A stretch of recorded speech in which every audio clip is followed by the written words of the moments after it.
Welcome race fans here to the Juicy Fruit Xfinity Series here to introduce you to the round of 12 here at Texas Motor Speedway. Kyle Keith on the pole here, and it's green here at Texas Motor Speedway here.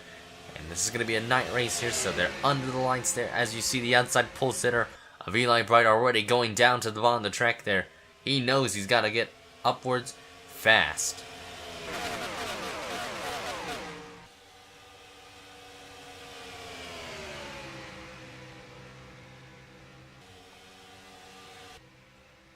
Already out of turn number 4 to lead lap number 1. Kyle Keith in the 42.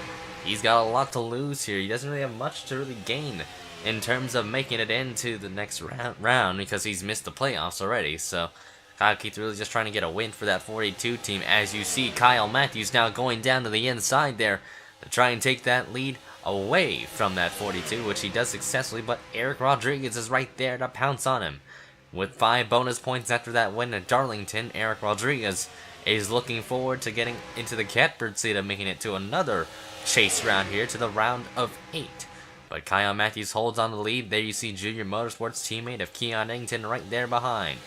And there you see Jesse Dalton in that mix as well in the number 24 car there. A TriStar machine. Dalton had a really good car at Auto Club, just ended up short. Keith Batson is our Auto Club winner, and he's looking good. Caution is out on the track, and it looks like we had an incident with Robert Pollard. Dylan Schwalmer looks like he might have had a piece of that, as well as Stephen Paul III and Christian Master Jr. As the field is going to wind themselves down, they better get out of that 3-wide pack there, because that could be some disaster waiting to happen there. Looks like it did have smoke in turns number 2, and the backstretch here, you see the field really trying to slow down here. And it looks like there's not going to be many issues with that, as we're going to take a look at a replay to see exactly what happened out of turn number 2 and down the backstretch.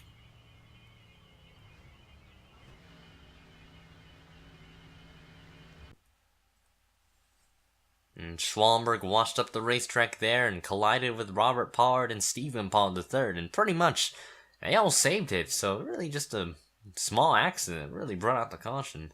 And not much damage done to any of those drivers there. It's just, like I said, they just got to put on some 4 fresh rubber tires to keep on going there. But a good save from all 3 of them there. And they'll be able to keep on going without much of an issue unless some mechanical issues plague them.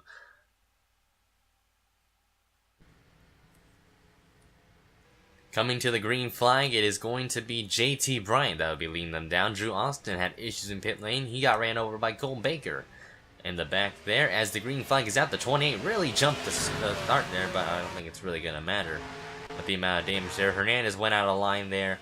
You could pass on the right there on that restart, so I don't think he'll get a black flag that time around, as JT Bryant getting held up there by the 28. James Qualls there underneath looking for the lead already, but he got past Seymour Butts quite easily as the 40 gets shuffled out of line there. Alex May going to the bottom there as well. That 43 car's had some good runs and some good late season momentum for this 43 team there. So they're looking forward to climbing their way upwards in the order. Keith Batson, really consistent, similar to the Scott Roush ordeal in terms of the consistency in the Roush Hemming organization. We might see more from them in the future here for maybe another series to come for Roush Fenway here, as Eli Bright, outside pole sitter, running in the 12th position. So the mid-pack, not really a mid-pack area, but a strong run for them nonetheless. Dalton now looking underneath that 43 car there. Keith Batson following on tow. Really bit of a good pack of cars here in the hunt for this championship, as well as the win here at Texas Motor Speedway here.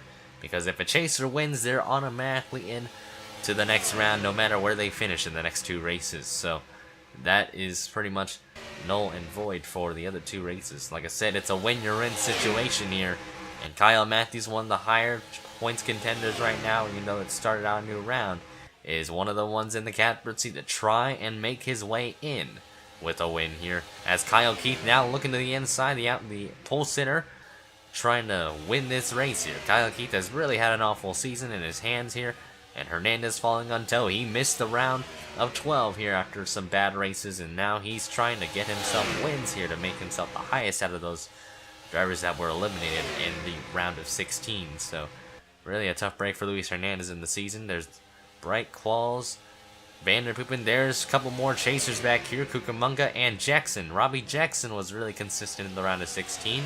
And he's looking forward to keeping that momentum as strong as ever here for the round of 12.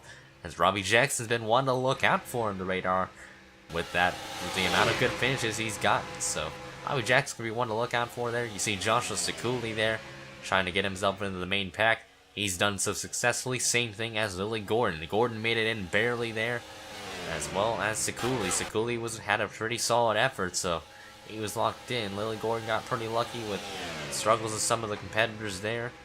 Stephen Paul III was consistent in the round of 16. He's running mid-pack, so rough start for him. Dylan Schwallenberg running near the back of the pack there. Hartnett. Charles Sanford not really happy with his race car there. And Christian Master also running near the back. So as of right now, those are the 4 drivers. The 26, 8, 20, and 14 are on the borderline of missing a round of 8 here as of right now. So Seymour Butt's currently leading the race there. Randy Vanderpoop in there following on toe in that inside line there. Cucamonga trying to get himself into that round of 8. He's been really consistent. Did not have a good round of 16, but he got pretty lucky with the good run he had at Auto Club. So that's what helped him gain a lot of points there. And he came into that race in a tiebreaker. So certainly that's not what he's wanted that to be close-wise. But now Robbie Jackson's looking for that race lead. He wants to make a move underneath the 40 car, and he does so successfully. Sekuli's going to try and follow on the inside as well. So car number 4 moving his way upwards in the pack, as well as Warren Keith in the 7th. So we still have a massive wad of cars in this race here, as we have about reached the halfway point of this race here. So 34 divided by 2, that is approximately, let's say that, that's 17 laps. So pretty much, so we are at the halfway point of this race here. We still have a lot of cars in contention to win here at Texas Motor Speedway, as Corey Williams looks to the bottom of the racetrack there underneath the 4 car. And Lily Gordon's gonna follow on suit here, the 52 car for Joey Means. And Jimmy Means Racing crash in the back. Oh my goodness. And he got in the air there. They are still crashing down the front. And Emmanuel Hartnett, and it's a massive pile up here. Qualls is upside down. Bright's involved. And it looks like there might have been 2 waves of crashes coming across the line there. And Rachel Cucamonga was one of them, swept up in it. Seymour Butts has a lot of damage to his car. He got lifted off the ground. Kyle Matthews, Spencer Gilmore. There's Drew Austin there. And Manuel Hartnett got swept up in it pretty badly. Looks like Finguy was involved as well, as the caution is out there. Looks like we might have had 2 waves of crashes there, so we'll have to look into both of them to investigate, to see exactly what happened.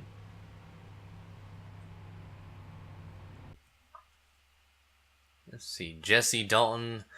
They were trying to go 4 wide. I think Dalton wanted to back off, but got into Jonathan's oil and miscalculated. And that clipped Keith Batson into Kyle Matthews. Pretty much just a little chain of a wreck for the first wave of cars there. And you see Batson sliding up the racetrack right into Bright there.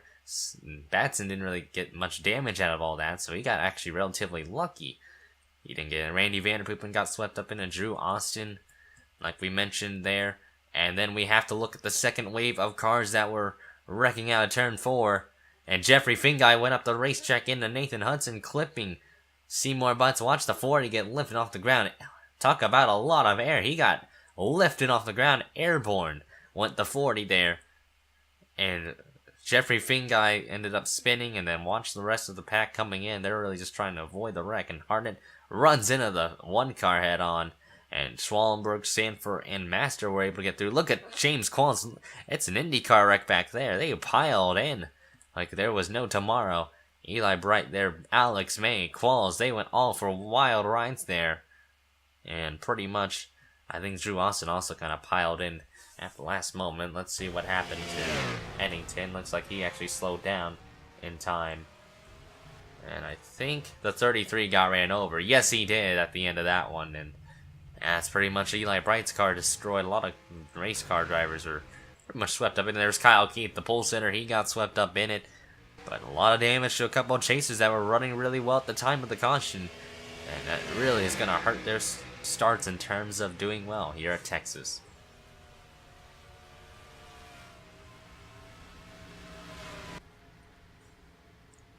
The 1-to-go signal is out here, but we have to look at who's out in terms of chase-wise. Eric Rodriguez dropped out of the race with a header issue. He had mechanical problems. Emmanuel Hartnett out of the race early, and Seymour Butts. Those three are already in danger as the green flag is back in the air. Corey Williams had a wonderful restart on that 52 there. Lily Gordon was sleeping on that start there, as you see. Kelly Boston and a lot of the other drivers, looks like she might have missed a shift there.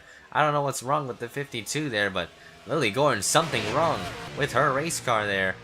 And she's going to the bottom of the track. I think she has something wrong. I don't know if she's up to speed there, so I don't know what the 52 might be down a cylinder. We don't really know.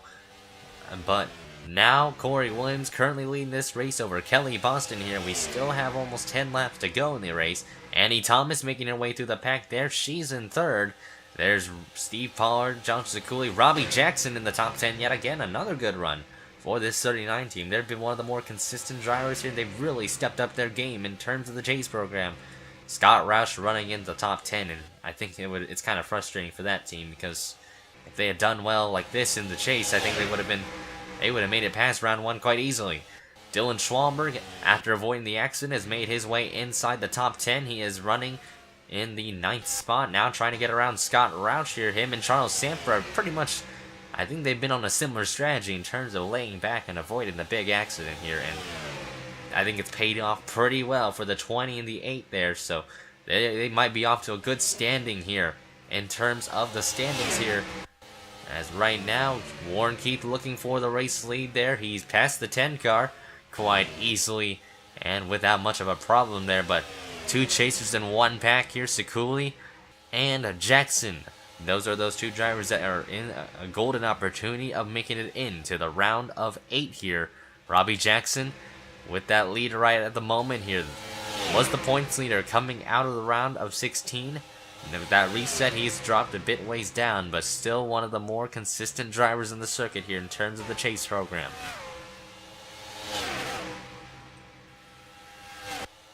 Robbie Jackson holding on the lead, passing the 43 quite easily, and Josh Zakuli gets held up and boxed in line with Warren Keith as well.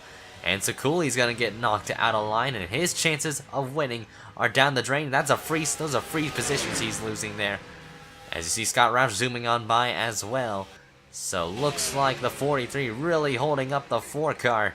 As you see Christian Master Jr. and Christian Master both navigating their way past the 43 there. But back up front, it's now a 4-car race now because of the lap cars in the way. It's now Robbie Jackson, Williams, Kelly Boston, and Annie Thomas. That is your top 4 at the moment, and those are the drivers in that main pack. As JT Bryant, Dylan Schwalberg trying to gain some position slowly but surely here, as Schwalberg has gotten around Steve Pollard there. Steve Pollard really looking for a good one. Jonathan Zolan's finally caught a break here. He's running in the top 10 at the moment here. So Dylan Schwalberg trying to get himself into the top 5 at last here in that number 20. He didn't look too good in the beginning of the race, but now because of those accidents and the attrition rate, he is taking advantage of that, and now he is trying to get himself into a top 5 spot here, and that is how you can gain a lot of points here. Same thing with Charles Sanford, just top 5s and top 10s are what are the big picture here in the chase if you want to make it to the next round here, or even a win. Annie Thomas pushing the 44 to the front, but now she's looking to them on the track here with 5 laps to go in the event. Robbie Jackson in 3rd there, Corey Williams in 4th. Williams looks down to the bottom of the track there. Let's see how far Sanford is on the rest of the pack, and they are actually gaining some tenths on them, but I don't think they have enough. Will they have enough to actually catch those 4 cars, since they're all busily battling it out here as lap car in the way. They all split them quite easily, so I don't think they really lost anything that time around, but Robbie Jackson might have had to slow down a bit there, as Alex May will be a bit of an issue for those, as they actually split around the 43 quite easily as well, so not much issues in terms of handling Alex May's dilapidated car pretty much. That car's caved in all over the racetrack there. As Annie Thomas gets held up by Cody Lamas and Kyle Keith, as it seems, and it looks like everybody's getting held up there, but Corey Williams able to zoom on by there. That's just what he needs, actually. He needs everybody else to run to get held up, as here comes Zorlin and Warren Keith. They zoom on by Robbie Jackson, and Charles Sanford will do the exact same thing, and those are free positions for Charles Sanford in terms of the picture here. As Schwallenberg, they are all getting held up by Nathan Hudson's car. But Corey Williams, he's got to run away from Andy Thomas, Keith, and Sanford here. Charles Sanford has now made his way into the top 5 here. Steve Pollard in around him. Contact, and there goes the 44 into the wall. And that is going to end the race here. That's going to be the decider here. Kelly Boston has wrecked in turns number 1 and 2. As there you see Corey Williams. Where is he on the order? There he is out of turn 4. Corey Williams is going to be leading to the white flag and to the caution flag, as Andy Thomas will end up just short with the second place run. Charles Sanford gets third though out of all this, so I call that pretty good for Charles Sanford there. His consistency came back in this one. Jonathan Zorlin gets a top 5 here. That's the run they really wanted to see all season long, and that's just what they got. Robbie Jackson gets 8th there. Christian Master gets a 9th place spot with the damage though, but I don't know if he'll come in for that time. But we saw exactly what happened. The 44 washed up the track, and that's just not what they wanted, as Christian Master will come down pit lane, but if his stall isn't too far from the start-finish line, I think he should be fine, actually, because that might be a silly decision of him to actually come in. As you see, actually, he might get passed. He did get passed by the 20, actually, so there he is coming down pit lane. He will finish 10th. I don't know why they came down pit lane like that, but I mean, still good run for them, but they could have gained more points just because of staying out. But those are here's your race results here. First through 28th, Corey Williams wins the race here, which good job for the 51 team. They've been waiting for a victory here for quite some time. And you see here, let's look at some notable chasers here. Sanford 3rd, Jackson 8th, Schwallenberg 9th, Master 10th. So 4 chasers finished in the top 5, top 10 area. And then you had Stephen Paul in the 3rd, finishing 13th, Cucamonga 14th, Matthews 15th. So a pretty close battle for chase spots here. Lily Gordon 17th there, Sekuli 19th after getting held up by lap traffic there. Let's see who else. We saw a couple others had issues during that race. Keith Batson finished 30th, the Auto Club winner. Seymour Butts, who retired out of the race, 33rd actually, correction. Hartnett 35th, and then you had Eric Rodriguez 40th. So a lot of drivers that finished, those few chasers that finished bad, are gonna have to rely on some good races and maybe even a win in order to advance to the next round here. But congratulations to Corey Williams on winning Texas here. He certainly deserved it here, as it's the first career win for the 51 team. We'll take a look at the point standings here shortly after.